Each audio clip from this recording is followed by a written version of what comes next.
आ गई आ गई आ गई। भारत में भी बच्चों की वैक्सीनेशन शुरू होने की घड़ी आ गई। जी हाँ, सही सुना आपने। भारत में भी बच्चों के वैक्सीनेशन शुरू होने की घड़ी आ गई। लेकिन वैक्सीन कब से शुरू होगी? किस उम्र के बच्चों को वैक्सीन लगाई जाएगी? कौन सी वैक्सीन बच्चों को लगाई जाएगी? कैसे वैक्सीनेशन के लिए रजिस्ट्रेशन होगा? आपके मन में भी ऐसे कई सारे सवाल होंगे, तो घबराइए मत। हम आपको आपके सभी सवालों का जवाब देंगे और अपनी हर समस्या का समाधान करेंगे, ताकि आप भी अपने बच्चों को वैक्सीन लगवा सकें। किस उम्र में बच्चों को वैक्सीन लगाई जाएगी? कोरोना के नए वेरिएंट ओमिक्रॉन के बढ़ते प्रकोप के बीच प्रधानमंत्री नरेंद्र मोदी ने बच्चों के वैक्सीनेशन की तारीखों का ऐलान कर दिया है। प्रधानमंत्री ने बताया कि 3 तारीख से बच्चों का वैक्सीनेशन शुरू होगा, जिसमें 15 से 18 साल के बच्चों को वैक्सीन लगाई जाएगी। साथियों, 15 साल से 18 साल की आयु के बीच के जो बच्चे हैं, अब उनके लिए देश में वैक्सीनेशन प्रारंभ होगा। 2022 में 3 जनवरी को सोमवार के दिन से इसकी शुरुआत की जाएगी। ये फैसला कोरोना के खिलाफ देश की लड़ाई को तो मजबूत करेगा ही, स्कूल कॉलेजों में जा रहे हमारे बच्चों की और उनके माता पिता की चिंता भी कम करेगा। वैक्सीन फ्री लगेगी या कोई फीस ली जाएगी? आपको बता दें कि कई अभिभावकों के मन में भी सवाल है कि क्या ये वैक्सीन फ्री में लगाई जाएगी या इसके लिए कोई शुल्क देना होगा। तो चलिए हम आपके सवाल का जवाब देते हैं। दरअसल देश में फ्री और निश्चित अमाउंट देकर वैक्सीनेशन की व्यवस्था है। कुछ लोग सरकार की ओर से बनाए गए सेंटर्स पर जाकर वैक्सीन लगवा रहे हैं, तो कुछ लोग प्राइवेट अस्पतालों में पेमेंट करके वैक्सीन ले रहे हैं। ऐसे में संभावना है कि बच्चों के लिए भी दोनों व्यवस्थाएं रहेंगी। बच्चों को कौन सी वैक्सीन लगाई जाएगी? अब सवाल यह है कि आखिर बच्चों को कौन सी वैक्सीन लगाई जाएगी। आपको बता दें कि प्रधानमंत्री नरेंद्र मोदी ने अपने भाषण में इसका कोई जिक्र नहीं किया, लेकिन हम आपको बता दें कि DGCI ने कोवैक्सीन के बच्चों को दी जाने वाली वैक्सीन को मंजूरी दे दी है, जो 12 से 18 साल के बच्चों को यह वैक्सीन आपातकाल स्थिति में दी जा सकेगी। जोर देकर ये कहा गया है कि सिर्फ 12 साल से ऊपर की उम्र वाले बच्चों को ही कोवैक्सीन दी जाए। साथ ही जानकारों की माने तो केंद्र सरकार की तरफ से भारत बायोटेक को बच्चों की वैक्सीन के लिए ऑर्डर दिया जाएगा, लेकिन कितने चरणों में और किसे पहले किसे बाद में, इन पहलुओं पर अभी तक सरकार ने फैसला नहीं लिया है। ऐसे में केंद्र की रणनीति पर भी काफी कुछ निर्भर रहने वाला है। आपको बता दें कि कोवैक्सीन से पहले बच्चों के लिए जायडल कैडिला वाली वैक्सीन पर भी मंथन हुआ है। उस वैक्सीन के 3 डोज लगने जरूरी हैं। उस वैक्सीन में सिरिंज का इस्तेमाल नहीं होता है। अभी के लिए सरकार ने इमरजेंसी यूज के लिए कोवैक्सीन को मंजूरी दी है। बच्चों का रजिस्ट्रेशन कैसे होगा? अब सबसे अहम सवाल यह है कि वैक्सीनेशन के लिए रजिस्ट्रेशन होगा तो आखिर कैसे होगा? तो देर न करते हुए हम आपके सवाल का जवाब देते हैं। दरअसल मौजूदा वक्त में देश में जो व्यवस्था है, उसके मुताबिक कोविन ऐप पर रजिस्ट्रेशन करना होता है। इसके बाद स्लॉट मिलता है। बच्चों के वैक्सीनेशन को लेकर फिलहाल कुछ साफ नहीं किया गया है। ऐप पर स्लॉट बुकिंग के दौरान आधार कार्ड नंबर देना होता है। कई बच्चे ऐसे हैं जिनका आधार कार्ड नहीं होता है। संभावना है कि बच्चों के लिए अलग से सेंटर्स बनाए जाएंगे। देश में कई फ्रंटलाइन गाँव, मोहल्ला और खेत में पहुंचकर वैक्सीन लगा रहे हैं। ऐसे में संभावना है कि बच्चों को उनके घर पर या फिर जो बच्चे स्कूल जा रहे हैं उन्हें स्कूल में ही वैक्सीन लगाई जाए, ताकि वो संक्रमण के खतरे से बच सकें।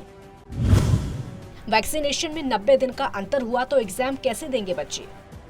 आपको बता दें कि दिसंबर कुछ दिनों में खत्म हो जाएगा, फिर नया साल शुरू होगा और मार्च अप्रैल में बच्चों की परीक्षाएं होंगी।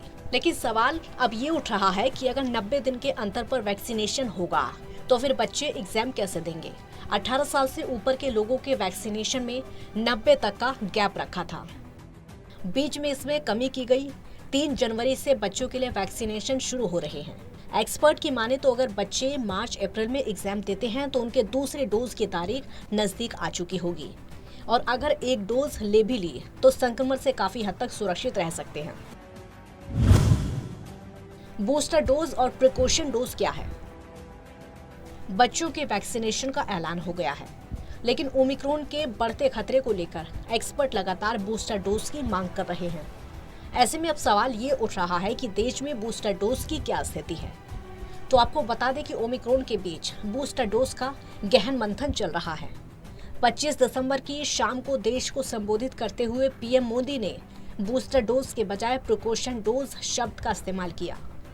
अब सवाल ये है कि ये दोनों एक हैं या अलग अलग। पीएम के संबोधन के बाद एक्सपर्ट ने इस सवाल का जवाब देते हुए बताया कि बूस्टर डोज को ही मोदी ने प्रिकॉशन डोज कहा है। इसका मूल मकसद इम्यूनिटी बढ़ाना है। पीएम ने बुजुर्गों के बूस्टर डोज को लेकर क्या कहा? अब सवाल ये है कि पीएम मोदी ने बूस्टर डोज को लेकर क्या कुछ कहा। तो चलिए देर ना करते हुए हम आपको इस सवाल का जवाब दे देते हैं। दरअसल पीएम मोदी ने अपने संबोधन में कहा कि हेल्थ केयर्स और फ्रंटलाइन वर्कर्स को वैक्सीन की प्रिकॉशन डोज भी दी जाएगी, जिसकी शुरुआत अगले साल 10 जनवरी से की जाएगी। प्रधानमंत्री ने कहा कि हेल्थ केयर वर्कर्स और फ्रंटलाइन वर्कर्स ने देश को सुरक्षित रखा है। उनका समर्पण बेजोड़ है। वो अभी भी कोविड रोगियों की मदद कर रहे हैं। हेल्थ केयर्स और फ्रंटलाइन वर्कर्स को 10 जनवरी 2022 से प्रिकॉशन डोज दी जाएगी। साथियों, हम सबका अनुभव है कि जो कोरोना वॉरियर्स हैं, हेल्थ केयर और फ्रंटलाइन वर्कर्स हैं, इस लड़ाई में देश को सुरक्षित रखने में उनका बहुत बड़ा योगदान है। वो आज भी कोरोना के मरीजों की सेवा में अपना बहुत समय बिताते हैं। इसलिए प्रिकॉशन की दृष्टि से सरकार ने निर्णय लिया है कि हेल्थ केयर और फ्रंटलाइन वर्कर्स को वैक्सीन की प्रिकॉशन डोज भी प्रारंभ की जाए। इसकी शुरुआत 2022 में 10 जनवरी सोमवार के दिन से की जाएगी। साथियों, कोरोना वैक्सीन का अब तक का ये भी अनुभव है कि जो अधिक आयु वाले हैं और पहले से ही किसी न किसी गंभीर बीमारी से पीड़ित है, उन्हें प्रिकॉशन लेना सलाह योग्य है। इसको ध्यान में रखते हुए 60 वर्ष से ऊपर की आयु के कोमॉर्बिडिटी वाले नागरिकों को उनके डॉक्टर की सलाह पर वैक्सीन की प्रिकॉशन डोज का विकल्प उनके लिए उपलब्ध होगा। ये भी 10 जनवरी से प्रारंभ होगा। बहरहाल अब जल्द ही बच्चों का वैक्सीनेशन शुरू होगा, लेकिन हमको ये भी याद रखना होगा कि अभी कोरोना गया नहीं है, इसलिए सावधानियां और सतर्कता का विशेष ध्यान रखना होगा। तभी हम इस महामारी को मात दे पाएंगे। Special desk, total news.